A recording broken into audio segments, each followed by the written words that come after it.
O Evangelho segundo Marcos. A tradição dos anciãos. Capítulo 7.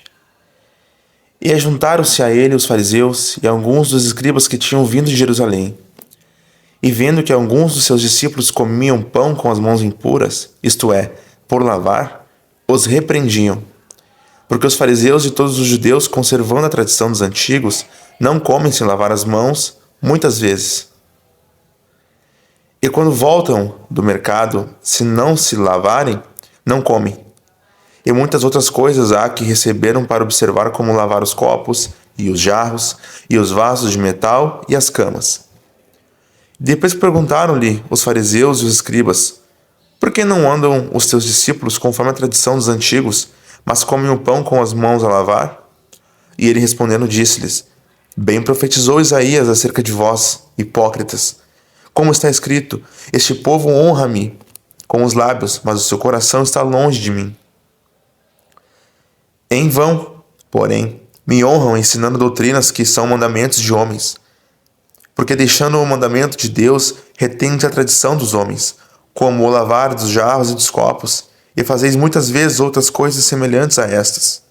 E dizia-lhes: bem invalidais o mandamento de Deus para guardardes a vossa tradição.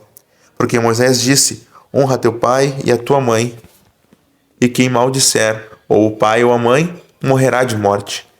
Porém vós dizeis: se um homem disser ao pai ou à mãe, aquilo que poderias aproveitar de mim é corbã, isto é, oferta ao Senhor.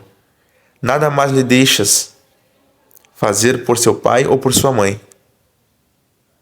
Invalidando assim a palavra de Deus pela vossa tradição que vós ordenastes. E muitas coisas fazeis semelhantes a estas.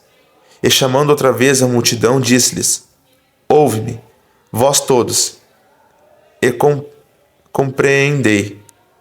Nada há fora do homem que, entrando nele, o possa contaminar, mas o que sai dele, isso é o que contamina o homem. Se alguém tem ouvidos para ouvir, ouça.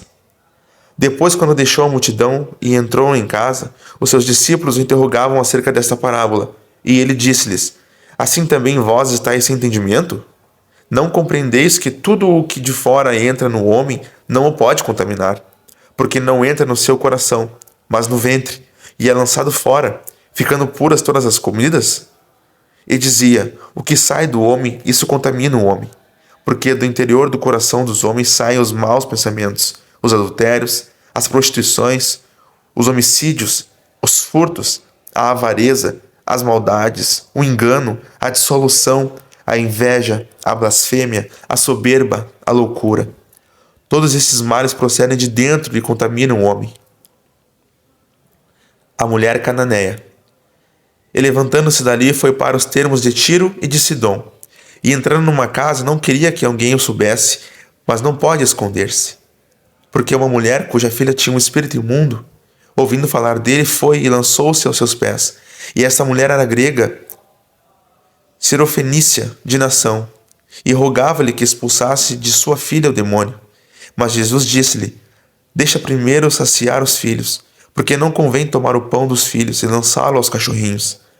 Ela, porém, respondeu e disse-lhe: sim, Senhor, mas também os cachorrinhos comem debaixo da mesa as migalhas dos filhos.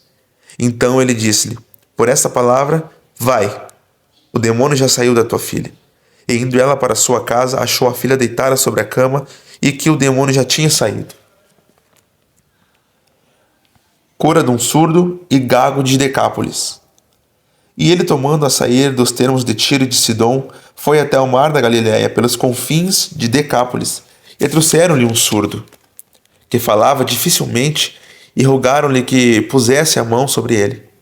E tirando-o à parte de dentre a multidão, meteu-lhe os dedos nos ouvidos, e cuspindo tocou-lhe na língua. E lavando os olhos ao céu, suspirou e disse: Efata, isto é, abre-te. E logo se abriram os seus ouvidos, e a prisão da língua se desfez, e falava perfeitamente. E ordenou-lhes que a ninguém o dissessem, mas, quanto mais lhe proibia, tanto mais o divulgavam. E admirando-se sobrenaturalmente, diziam: tudo faz bem, faz ouvir os surdos e falar aos mudos. Segunda multiplicação dos pães. Capítulo 8.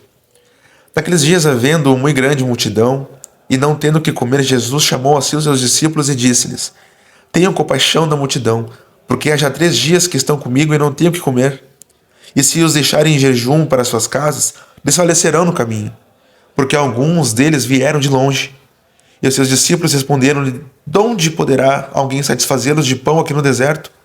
E perguntou-lhes: Quantos pães tendes? E disseram-lhe: 7. E ordenou à multidão que se assentasse no chão.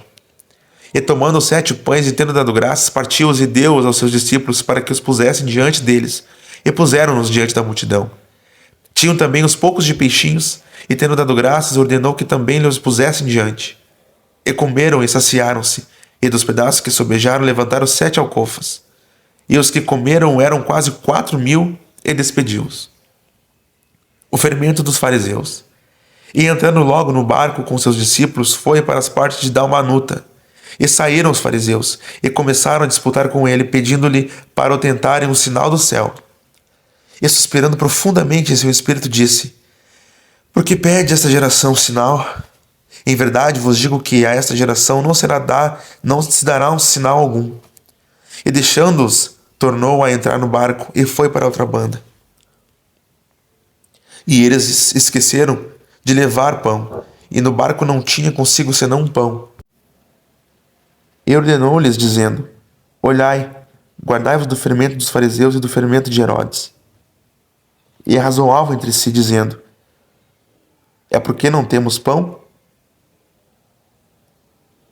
E Jesus, conhecendo isto, disse-lhes: Para que arrazoais, que não tendes pão? Não considerastes nem compreendestes ainda? Tendes ainda o vosso coração endurecido? Tendo olhos não vedes, e tendo ouvidos não ouves, e não vos lembrais, quando partiu os 5 pães entre os 5.000 homens? Quantos cestos cheios de pedaços levantastes? Disseram-lhe: 12. E quando partiu 7 entre os 4.000, quantas alcofas cheias de pedaços levantastes? E disseram-lhe: 7. E ele lhes disse: Como não entendedes ainda? Cura de um cego de Betsaida. E chegou a Betsaida, e trouxeram-lhe um cego, e rogaram-lhe que ele tocasse. E tomando o cego pela mão, levou-o para fora da aldeia, e cuspindo-lhe nos olhos, e impondo-lhe as mãos, perguntou-lhe se via alguma coisa. E, levantando ele os olhos, disse: Vejo os homens, pois vejo como árvores que andam. Depois tornou a pôr-lhe as mãos nos olhos, e ele, olhando firmemente, ficou restabelecido. E já via ao longe distintamente a todos. E mandou para sua casa, dizendo: Não entres na aldeia. A confissão de Pedro. E saiu Jesus e os seus discípulos para as aldeias de Cesareia de Filipo. E no caminho perguntou aos seus discípulos, dizendo: Quem dizem os homens que eu sou? E eles responderam: João Batista, e outro Elias, mas outros um dos profetas. E ele lhes disse: Mas vós, quem dizeis que eu sou? E respondendo Pedro, disse-lhe: Tu és o Cristo. E admoestou-os para que a ninguém dissessem aquilo dele. E começou a ensinar-lhes que importava que o Filho do Homem padecesse muito, e fosse rejeitado pelos anciãos e príncipes dos sacerdotes, e pelos escribas, e que fosse morto, mas que depois de 3 dias ressuscitaria. E dizia abertamente estas palavras. E Pedro tomou a parte e começou a repreendê-lo. Mas ele, virando-se e olhando para os seus discípulos, repreendeu a Pedro, dizendo: Retira-te de diante de mim, Satanás, porque não compreendes as coisas que são de Deus, mas as que são dos homens. Cada um deve levar a sua própria cruz. E chamando a si a multidão com seus discípulos, disse-lhes: Se alguém quiser vir após mim, negue-se a si mesmo, e tome a sua cruz e siga-me. Porque qualquer que quiser salvar a sua vida, perdê-la-á. Mas qualquer que perder a sua vida por amor de mim e do Evangelho, esse a salvará. Pois que aproveitaria o homem ganhar todo o mundo e perder a sua alma? Ou que daria o homem pelo resgate da sua alma? Porquanto qualquer que, entre esta geração adúltera e pecadora, se envergonhar de mim e das minhas palavras, também o Filho do Homem se envergonhará dele, quando vier na glória de seu Pai, com os santos anjos.